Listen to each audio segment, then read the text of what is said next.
be careful for those who are not paying attention. In other words, we're about to go into what's called the Wile E. Coyote moment. Everybody's running along and says, oh, don't worry, the Fed's got my back, the economy is fine. I love this guy Biden, and America's the greatest, the economy is safe. And when people crash, when this thing crashes, and it's coming soon, it's the people that are not prepared. Be very, very afraid of those who are sound asleep at this moment, because when they wake up, they're going to wonder, what happened? What does it mean when Japan and Mexico want to join the BRICS? And the BRICS stands for Brazil, Russia, India, China, South Africa, Saudi Arabia, and on and on and on. But if you have Japan and Mexico, who are possibly as close to us as Canada, joining the opposing side. So I'll just tell you a quick story. I went to flight school and they wanted to prepare us for the worst. How did they prepare you for the worst? Well, they make it the worst. So what they did is they take us out into the Gulf of Mexico off of Pensacola Beach. They simulate a parachute crashing into the ocean. So it's freezing weather. I think the temperature was -3 degrees or something. We hang out the back, we drop into the water, we got to unhook. Then we paddle ashore, our little rubber ducks, there's like 7 of us in a group. And we go ashore into the swamps of Florida. And our job is to survive. So it's a simulate crashing in Vietnam or the jungles. And then we had to figure out how to survive. So everything is like a little Boy Scout camp. The first day, everybody's happy, we're chugging along. This is easy. Day 2 gets a little bit more serious. Then day 3, we're hungry. And this is what I'm talking about. It took us till day 3 to turn into animals. We went primal. I was ready to kill the guy next to me. We're starving to death. We're hungry. These guys are chasing us with guns, blanks, of course. But we're running. I'm eating palmetto. Just ripping palms apart, trying to get a little piece of nourishment, starving to death. We finally shot a raccoon, and there was 7 men, 25-year-old men, and 1 little raccoon. And pretty soon we were growling. We were just like a bunch of wolves. And the side of me came out of me that terrified me. It's what happens when you go primal after day 3. What happens when your neighbor goes primal because they finally wake up and said, I should have listened to emergency number 1, emergency number 2, emergency number 3, centralized banking, that they control the whole economy. It's run by the academic elite, and you and I are screwed. So that's number 1. Question is your money safe in a bank? Or is it going to be stolen by the banks, called a bail-in? And I'll tell you, in the last 2 weeks, I have never experienced the level of anxiety and fear that I am feeling right now. It's almost like a vat of butter poured over my head, and it's just coating me with people's anxiety. The level of fear and anxiety, and it's awful. People are terrified right now, and they don't know where to turn.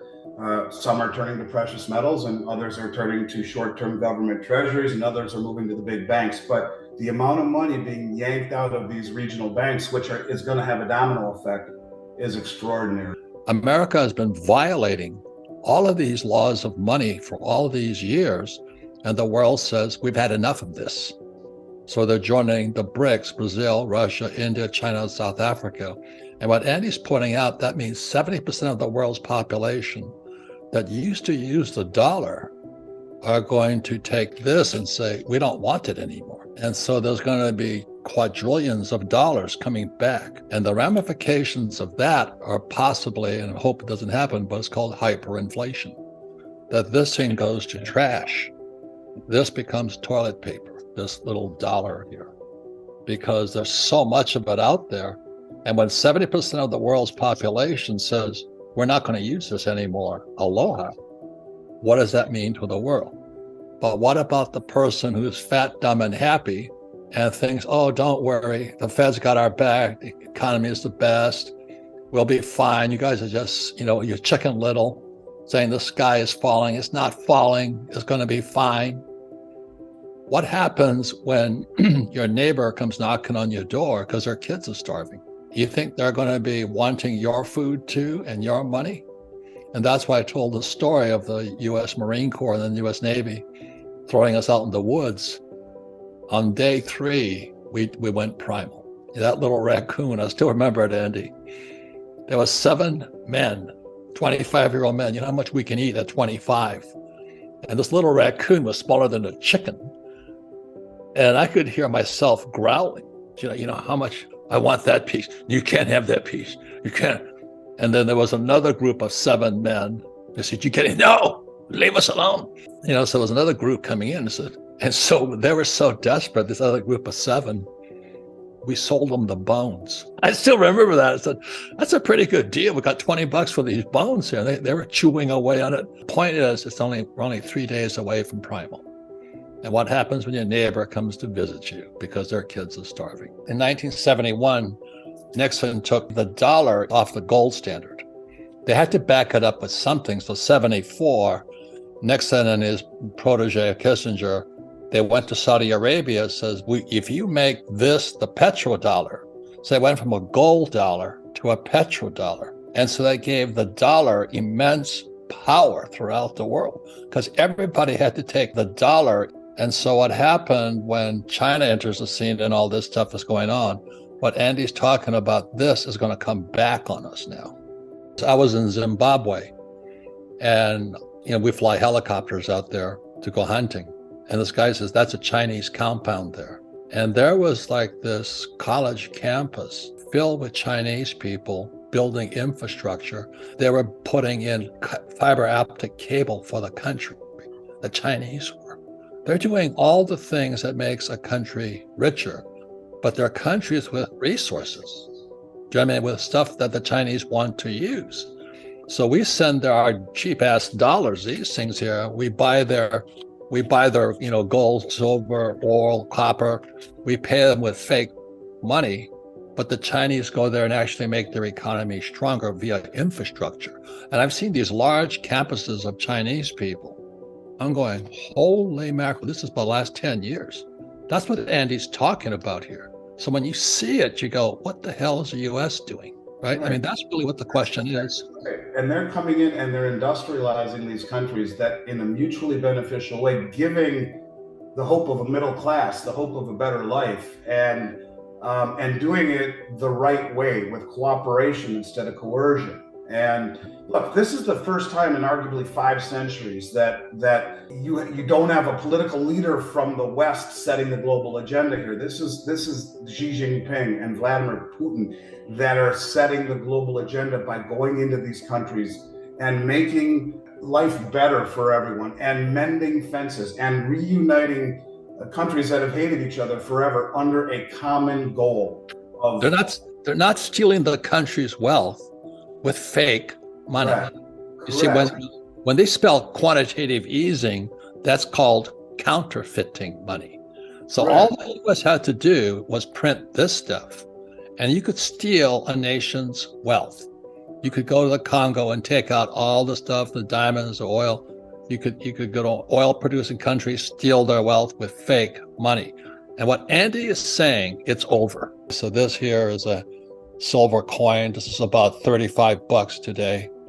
I mean, everybody in the world can afford $35, but they'd rather hang on the dollar. And this is a gold coin.